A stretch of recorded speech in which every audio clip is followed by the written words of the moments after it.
Hi guys, जय जगन्नाथ। मु त्रिलोचन आपको स्वागत करती सकाळ सहित शुभ सकाळ सहित नियंत्रित चाय पियंतु मम्स बिस्कुट मध्ये खातु एनिटु मम्स बिस्कुट मध्ये खातु।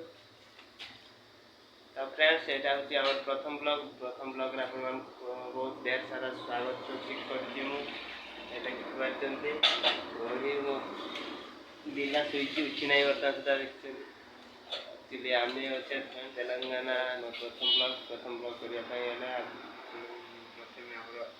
परिचय देवा पड़ो। तुम परिचय हूँ त्रिलोचन ओडिशा मयूरभंज छोट गाँव बिलंग करे सहित मोर कि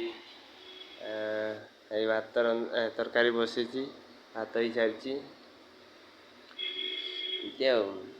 चाय देखु चार जन चाय रेडी हो गलानी चाय पीबी 8टा बाजीगलानी बर्तमान ड्यूटी जीवी। ब्लॉग वीडियो भल लगे आमको लाइक करदे सब्सक्राइब करदे सपोर्ट देके आमको सब्सक्राइब करदे।